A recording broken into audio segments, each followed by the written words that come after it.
Hujan deras yang mengguyur Jakarta sejak dini hari tadi mengakibatkan sejumlah wilayah terendam banjir dengan ketinggian 40 hingga 50 cm. Banjir juga merendam rumah warga dan mengganggu arus lalu lintas kendaraan.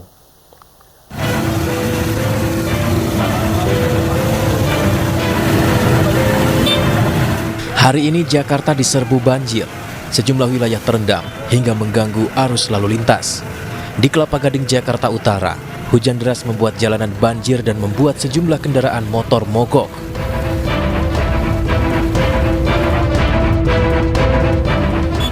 Banjir juga membuat kendaraan putar balik mencari jalan yang tidak terendam. Akibatnya kemacetan panjang tak terhindarkan di Kelapa Gading.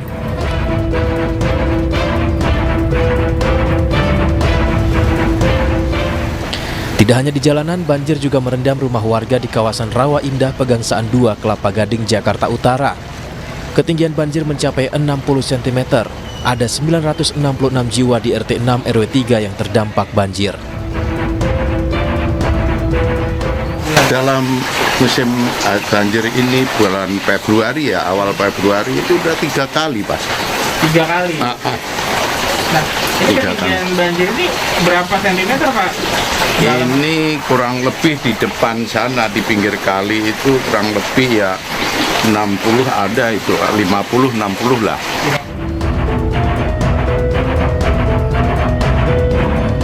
Sementara itu, arus lalu lintas di Pulau Mas, Jakarta Timur juga terganggu akibat air yang merendam jalanan. Sejumlah kendaraan nekat melintasi jalanan yang terendam banjir parah, sementara kendaraan lain terhenti dan tidak bisa melanjutkan perjalanan.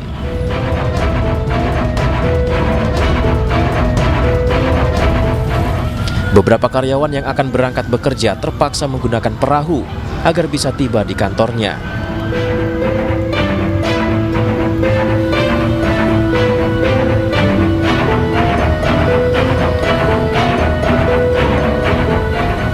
Mbak, ini mau ke kantor atau apa, Mbak? Ke kantor. Cuma posisi kantornya banjir?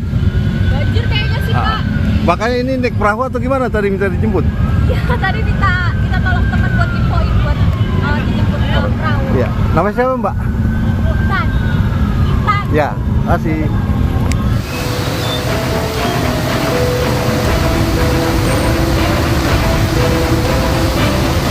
Air setinggi 50 cm merendam di jalur lambat yang menghubungkan kawasan Jalan Letjen Suprapto, Cempaka Putih, Jakarta Pusat menuju Senen. Meski genangan cukup tinggi, tidak sedikit pengendara yang nekat menerobos. Akibatnya tak sedikit pengendara roda 2 yang mengalami mati mesin.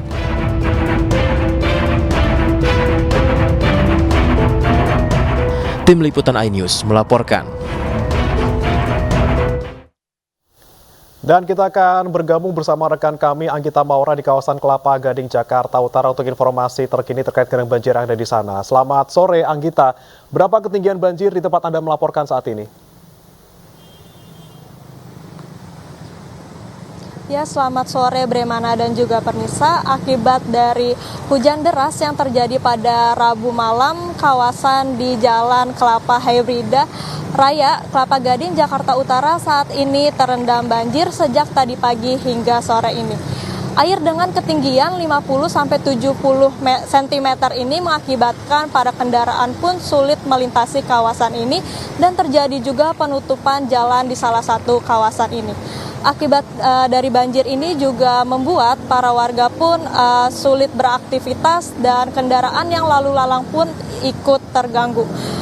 Menurut warga memang di kawasan Jalan Hybrida Raya ini sudah menjadi langganan titik banjir, terlebih lagi pada musim hujan dan perlu diketahui juga memang hujan lebat di Rabu malam tadi. Perlu diketahui juga memang ada 18 titik di daerah Jakarta Utara yang terjadi banjir dan di kawasan inilah paling banyak titik banjir tersebut. Selain itu juga petugas Dishub menyiapkan sebanyak 250 petugas yang disebar di setiap titik banjir dan 15 mobil derek yang siap membantu warga yang kendaraannya mati akibat dari terendam banjir ini. Maka dari itu kami menghimbau untuk masyarakat dan juga warga agar tetap berhati-hati dan waspada, terlebih lagi mengingat saat ini banyak terjadi banjir di kawasan Jakarta. Sementara itu yang dapat kami sampaikan, Bre. Ya, baik. Terima kasih Anggita Maura melaporkan langsung dari kawasan Kelapa Gading, Jakarta Utara. Selamat bertugas kembali. Tidak hanya di ibu kota, pemirsa, banjir juga menerjang sejumlah daerah di Indonesia. Di Semarang, Jawa Tengah, 3 desa terendam banjir. Sementara di Kendari, Sulawesi Tenggara, banjir setinggi 1 meter merendam ratusan rumah warga. Waspada yang lokasi dekat jurang bawah. Banjir bandang di kawasan lereng Gunung Merbabu, Kecamatan Getasan, Kabupaten Semarang, Jawa Tengah ini merendam 3 desa dan 6 dusun. Banjir juga menggenangi ruas jalan permukiman warga. Banjir bandang ini merupakan dampak dari kebakaran hutan ditambah dengan intensitas hujan yang tinggi hingga membuat debit air yang cukup besar mengalir ke lereng Gunung Merbabu.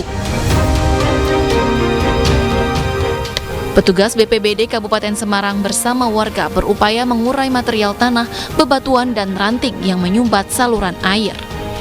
Tercatat banjir bandang telah terjadi 2 kali dalam kurun waktu 4 bulan. Terkait dengan bencana ini, ada kurang lebih sekitar 4 dusun yang mengalami akibat langsung adanya bencana ini di Desa Batur, kemudian di Tajuk sendiri itu ada 3 titik yang memang harus terpengaruh dengan adanya bencana.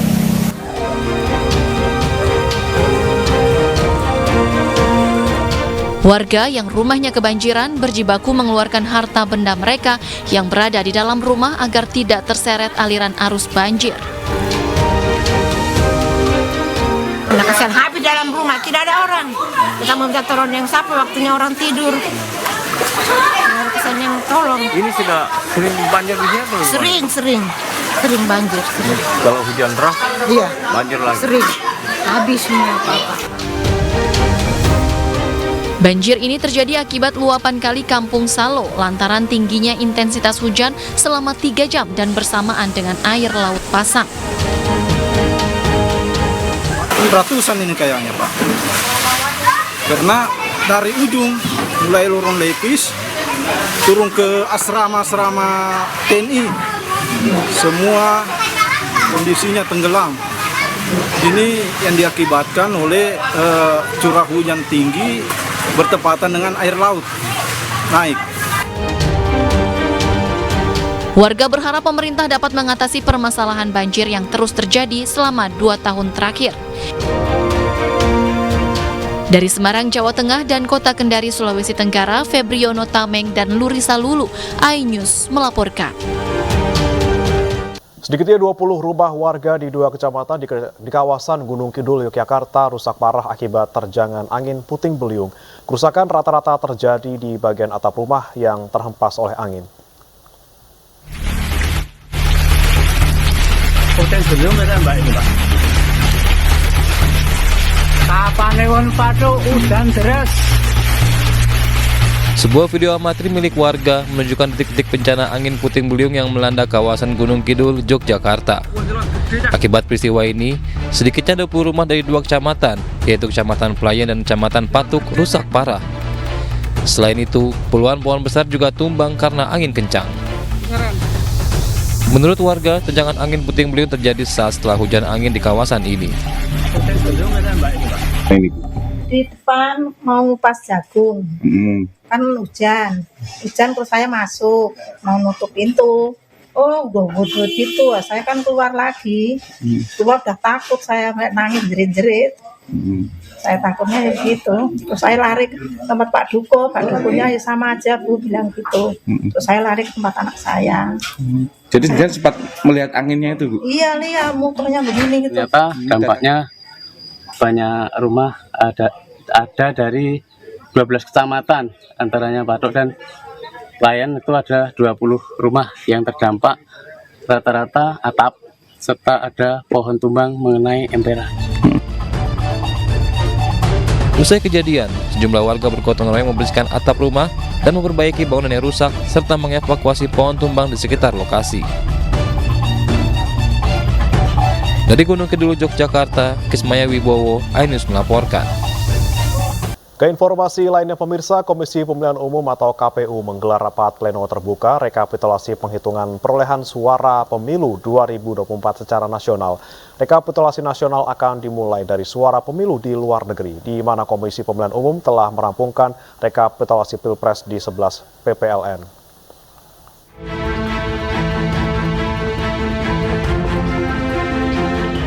Komisi Pemilihan Umum menggelar rapat pleno terbuka rekapitulasi penghitungan perolehan suara pemilu 2024 secara nasional yang dimulai dari suara pemilu di luar negeri terlebih dahulu. Dari 128 PPLN, 127 diantaranya telah selesai melakukan penghitungan perolehan suara. Tersisa satu negara, Malaysia, yang kemudian menyusul dimulai penghitungan suara ulang. KPU telah merampungkan rekapitulasi Pilpres di 8 PPLN, diantaranya PPLN Athena Yunani, PPLN Perth Australia, PPLN Manila Filipina, PPLN Rabat Maroko, PPLN Praha Republik Ceko, PPLN Manama Bahrain, dan PPLN Tokyo Jepang. Berdasarkan Undang-Undang Pemilu, KPU memiliki waktu paling lama 35 hari usai pemungutan suara untuk menetapkan hasil rekapitulasi perolehan suara secara nasional. Jadwal rekapitulasi diantaranya Pleno Kecamatan 15 Februari hingga 2 Maret, PPLN 15 Februari hingga 22 Februari, Kabupaten Kota 17 Februari hingga 5 Maret, Provinsi 19 Februari hingga 10 Maret, Nasional 22 Februari hingga 20 Maret. Dari Jakarta, Putu Bagus Sutrisno, iNews melaporkan. Komisioner KPU Bandar Lampung Ferry Triatmojo dilaporkan ke Bawaslu Lampung terkait dugaan pelanggaran kode etik penyelenggara pemilu 2024. Laporan terhadap komisioner ini dilayangkan organisasi masyarakat ke Bawaslu dan DKPP atas dugaan menjanjikan kursi DPRD kepada seorang caleg Kota Bandar Lampung dari salah satu partai politik. Selain menjanjikan kursi DPRD, oknum komisioner KPU Bandar Lampung juga diduga meminta uang senilai 530 juta rupiah. Sejumlah bukti diserahkan kepada Bawaslu dan DKPP berupa rekaman percakapan dan informasi berita yang tersebar di media. Bawaslu Lampung akan melakukan kajian terhadap laporan untuk kemudian direkomendasikan ke pihak Dewan Kehormatan Pengawas Pemilu. Menurut saya begini, ini kan dan sudah kita terima. Kemudian 2 hari ke depan kita akan melakukan kajian awal kembali terhadap laporan ini, dan 2 hari ke depan kita akan sampaikan juga hasil dari kajian awal kita. Apakah akan kita registrasi atau masih ada perbaikan. Kembali di iNews Sore pemirsa, Ketua Majelis Pertimbangan P3 Roma Hurmuzi alias Romi membantah kabar bahwa P3 akan mendukung pemerintah dan mengesampingkan hak angket. Romi bahkan berpendapat hak angket diperlukan untuk mencari fakta berbagai dugaan kecurangan pemilu yang banyak muncul.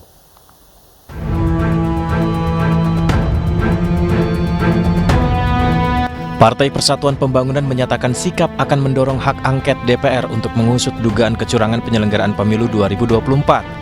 Pernyataan tersebut langsung disampaikan Ketua Majelis Pertimbangan P3 Roma Hurmuzi alias Romi. Pernyataan tersebut sekaligus membantah kabar P3 tidak kompak dengan partai koalisi pendukung Ganjar Pranowo Mahfud MD lainnya terkait penggunaan hak angket. Kesepakatan untuk mendorong hak angket bahkan sudah disampaikan dalam pertemuan para ketua umum partai politik pendukung Ganjar Mahfud pada 25 Februari lalu. Penggunaan hak angket di DPR untuk mengungkap dugaan kecurangan pemilu 2024 sempat mengalami tarik ulur. Rencana ini mulanya didorong oleh calon presiden nomor urut 3 Ganjar Pranowo. Bak gayung bersambut dalam kekecewaan yang sama di tengah hasil quick count, kubu Anies Muhaimin pun menghendaki hal serupa. 3 parpol pengusung Anies Muhaimin yakni Partai Nasdem, PKB, dan PKS juga berencana menggulirkan hak angket di DPR. Kedua kubu mencium dugaan kecurangan yang terstruktur, sistematis, dan masif di pemilu 2024. Namun ketiga parpol dari koalisi perubahan tersebut masih menunggu keseriusan PDIP sebagai pemilik kursi terbanyak di DPR untuk segera mewujudkan hak angket. Hak angket adalah salah satu hak yang dimiliki DPR untuk menyelidiki pelaksanaan undang-undang, atau kebijakan pemerintah yang menyangkut hal penting, strategis dan berdampak besar bagi bangsa, negara dan rakyat. Meski hak angket tak bisa serta-merta mengubah hasil pemilu, namun hak angket diharapkan bakal membuktikan adanya praktik lancung dalam pemilu. Saat ini parpol pengusung Ganjar Mahfud yang diisi PDI Perjuangan dan P3 memiliki 147 kursi di DPR, ditambah dengan parpol pengusung Anies Mohaimin 167 kursi, maka jumlah total parpol pendukung hak angket 314 kursi. Jumlah ini jauh lebih banyak dibanding dengan parpol koalisi Prabowo Gibran dengan jumlah 261 kursi dari 4 fraksi, yaitu Partai Gerindra, Golkar, PAN, dan Demokrat. Dari Jakarta, Tim Liputan iNews melaporkan.